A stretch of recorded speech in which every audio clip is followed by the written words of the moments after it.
Hi, it's John and welcome to the channel. 5:09 a.m., 7th of May with the big blue mug of coffee. Hope you're having a great day today. I certainly am.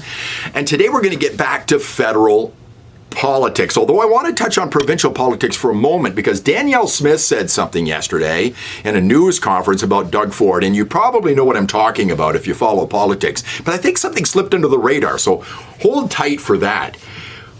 But we're going to talk federal politics because it was a big day yesterday. Mark Carney went to talk to Donald Trump. Now, I was kind of out of the loop, although I was following along because we had a personal issue, had to go to a hospital, nothing serious, everything's taken care of. Just by the way, a little aside story here, sitting in a waiting room at a hospital for 2 hours yesterday, they walk out and tell us that there's a 10-hour wait. So this is the state of our healthcare in Canada under the Liberal Party. It's getting worse and worse and worse. And don't tell me it's free, American people, and don't tell me it's free, Canadian people. Our healthcare is far too costly, and it's getting worse all the time. But I digress. So back to Mark Carney and Donald Trump. Canada is an embarrassment, folks. If you live in Canada, not in Alberta, the Alberta nation, you live in Canada, your country is an embarrassment. I want to leave because Alberta is great, Canada is an embarrassment, and I don't want to be associated with Canada anymore. Because after what I watched yesterday, it's obvious that you got duped. There were a couple of clips that popped up that I was looking at on my phone yesterday because I was following along yesterday. One of the big ones was when Donald Trump said this. Is there anything he could say to you in the course of your meetings with him today that would get you to lift tariffs on Canada? No. Why not? Just the way it is. Mark Carney, the master negotiator, who manipulated enough people through an election campaign to vote for him after 10 years of liberal destruction in this country, sat there and Donald Trump said that to his face. Unbelievable. What an embarrassment you are, Canada. But the thing that really came to mind yesterday, I saw another clip. And the word that came to mind yesterday was the word prostrate. Now, prostrate means stretched out, face down on the ground in worship. That's what happened yesterday. Now, there are people who will say Mark Carney won yesterday in the White House. There will people who say that Donald Trump won. Donald Trump, he's in charge, folks. He's in charge, 100%. But Mark Carney said something yesterday, you've seen the clip, and I immediately thought of another clip. I seriously thought about doing a video this morning with a card, a thumbnail that said, Canada is an embarrassment. And I almost thought about running these two clips back to back for 20 minutes straight on a loop, because this tells you everything you need to know about Mark Carney and the sham he is and the Liberal Party is and the stupidity and the embarrassment of the people who voted for Carney and the Liberals in the election just a week ago. The old relationship we had with the United States, based on deepening integration of our economies and tight security and military cooperations, is over. You're a transformational president, focus on the economy with a relentless focus on the American worker, securing your borders, ending the scourge of fentanyl and other opioids, and securing the world. It's an absolute embarrassment for your country, Canada, that he has to go there and prostrate himself at the feet of Donald Trump. You thought emotionally instead of logically in the election. You thought 51st state, you hate Donald Trump, we'll vote for the Liberals, the architects of the destruction of Canada. Well, the rest of us voted for Pierre Poilievre because we think logically, because we wanted change and things to get better. And you were warned about this so many times. Well, here's a guy who told you everything you need to know about the Liberal Party and why you should have voted Conservative. The question you have to ask is, after a decade of Liberal promises, can you afford food? Is your housing more affordable than it used to be? What is your cost of living like compared to what it was a decade ago? And are you prepared to elect the same Liberal MPs, the same Liberal ministers, the same Liberal staffers all over again for a fourth term? Have you got Carney vote regret yet, folks? Should have listened to that guy. And the other thing is this.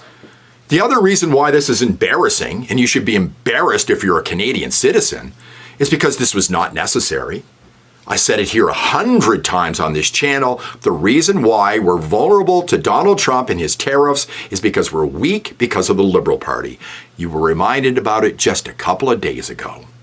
They have blocked new pipelines with C-69, canceled multiple oil and gas projects, and banned the very tanker ships needed to carry those resources to new markets.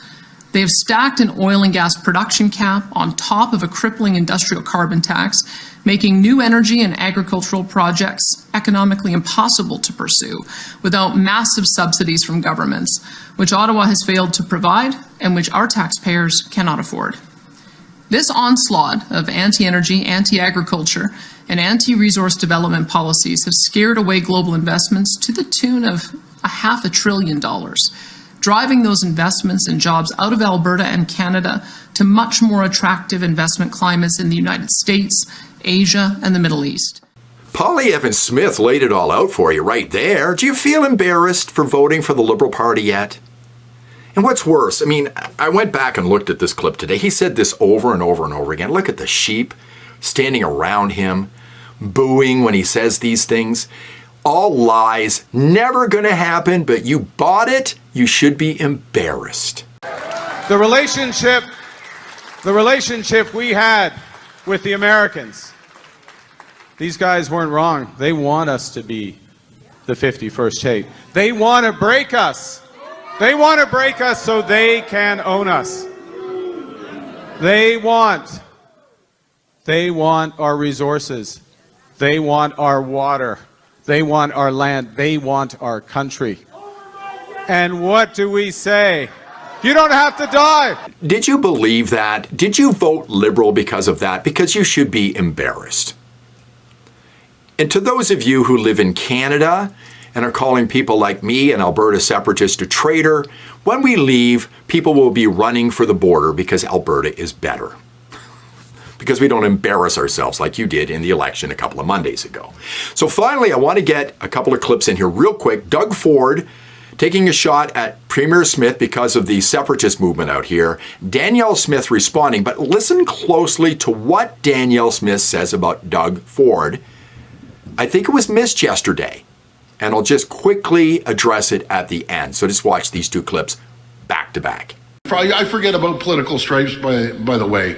We have a prime minister down there, and he's going to be sitting down, and he's going to give it everything he can. This is a time to unite the country, not people saying, oh, I'm leaving the country, or I'm doing this, I'm doing that. You know, united we stand, divided we fall. Hi, Premier. I'm wondering if you have any retort for Premier Doug Ford today after what he said in Toronto about the possible separatism referendum. Well, Doug and I have a great friendship. We don't agree on everything. In fact, I think we supported different people in the last federal election. And so we don't have to agree on everything. But what I will say is we have a constructive conversation at the coffee table. I continue to look forward to having a constructive conversation with him at the coffee table. But he's the Premier of Ontario. I'm the Premier of Alberta. We just have different issues that we have to respond to in our respective jurisdictions.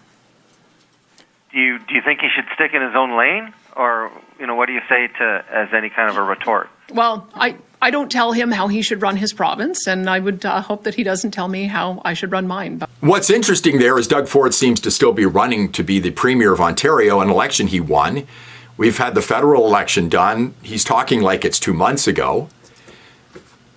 But the thing that really stands out with me here is that Danielle Smith said she has a good friendship with Ford and that we supported different people in the last federal election. Did Doug Ford ever officially support Mark Carney in the election? I don't think he did. He was seen with him a lot. He didn't support or say anything good about Pierre Poilievre. And we assume that he was supporting Mark Carney. We call him a liberal, basically. He's not a conservative in Ontario. Did Doug Ford tell Danielle Smith he was supporting Mark Carney in a private meeting? Because she just said they supported different people in the federal election. I don't think it was ever made official. I find that interesting. I think it kind of slipped under the radar, and I think it's kind of telling. I just thought that was interesting to put at the end of this video. Thanks so much for watching. I do appreciate you being here.